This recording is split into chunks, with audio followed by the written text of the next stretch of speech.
This video is presented by Glenn Smith Chevrolet GMC in Opelika. Get ready to smile. Hello, baseball fans.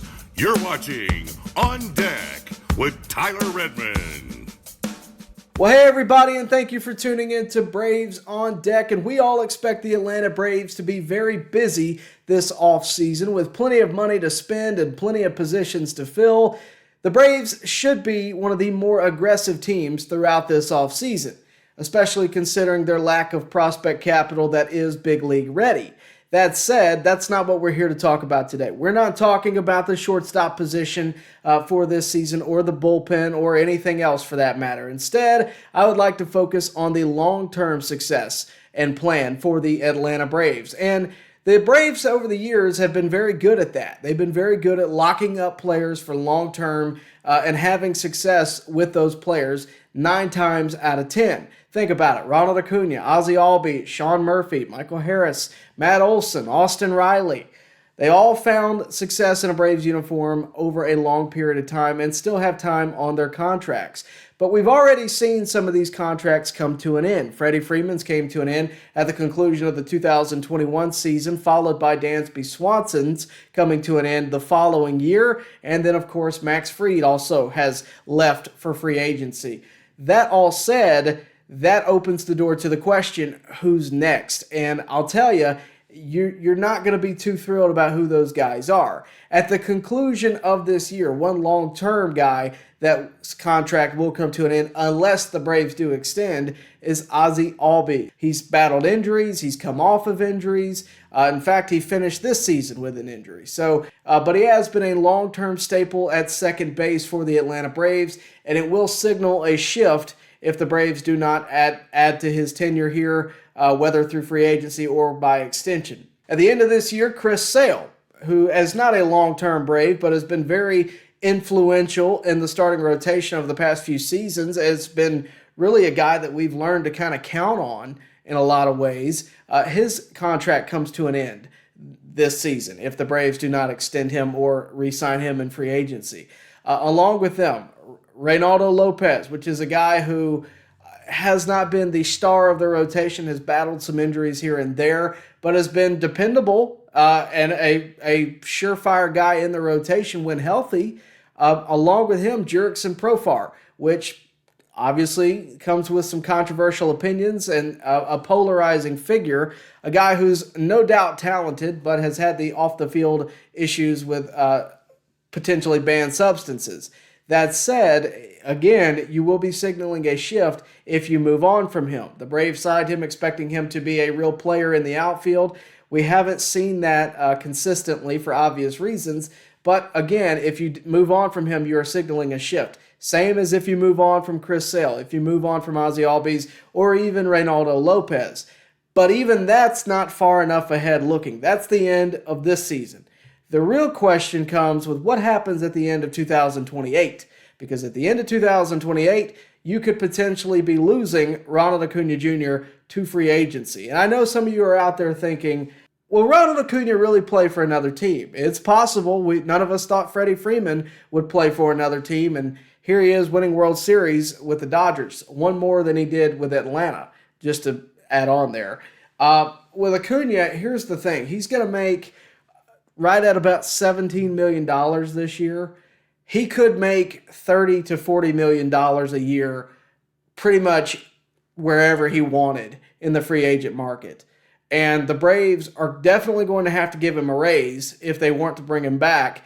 But you also have to add in, how much does a hometown discount matter to Ronald Acuña?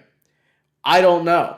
I haven't talked to Acuña about that. It's hard to know that. That is a Ronald Acuña decision. Could he be playing somewhere else? I'm not sure. Does he want to, he's voiced that he'd like to finish his career here, but a lot of people have done that. It doesn't necessarily matter until the dotted line is signed. And with that date sneaking up, I'd like to know where his head is on that matter. And if I were the Braves, I would be using this season as basically an insurance policy to see where Acuña is. Because here's the thing. Ronald Acuña is on 2 bad legs. We all are well aware of that. 2 torn ACLs over the past number of years. I don't know that he'll be the player he is in 5 years. That's not a knock on him, it's reality. I don't know that he'll be that guy. I don't want to doubt him, but we don't know that. Even players like Mickey Mantle weren't the same after injuries like that. I don't know that Ozzie Albies will be the same. I don't know if it's necessarily time to move on. What I do know is this: that window, that championship window, is only so long. And when I look at the timeline and I see Spencer Strider's contract ending at the end of 2029 with a team option, Sean Murphy's contract ending the same time, Matt Olson's contract ending in 2030, I start to wonder, how long is the Braves championship window? How long is it? Is it the next 2 years? Is it the next 5? That's a big difference, because there is not this wave of prospects that's going to come up and be our saviors. It's not going to happen. They're not there. There's some diamonds in the rough. I don't discount that, especially when it comes to pitching. We've seen what Drake Baldwin did this year. I think J.R. Ritchie could be a very valuable tool in the rotation for the years to come. There's guys there, but I don't think there's elite talent to the level of a Ronald Acuña in the minor leagues. Not right now for the Atlanta Braves. Now, you could always figure that out. You could always pay someone else. But I also think you could also bring back your guy, which is Ronald Acuña. Whatever it is, the Braves are going to have to make that decision. And that's going to be interesting to watch over the next couple of years. So let me know in the comments, do you think the Braves should bring back Ronald Acuña? Do you think they should extend him, or do you think they should let it get to free agency and see where it happens there? Personally, if you're asking me, I think that they should try to extend him. If you can't extend him, obviously you have to let the chips fall where they may. But it starts at the conclusion of this season. What do you do with Ozzie Albies? What do you do with Chris Sale? What do you do with Reynaldo Lopez? And what do you do with Jurickson Profar? All of those questions are going to have to be asked and answered.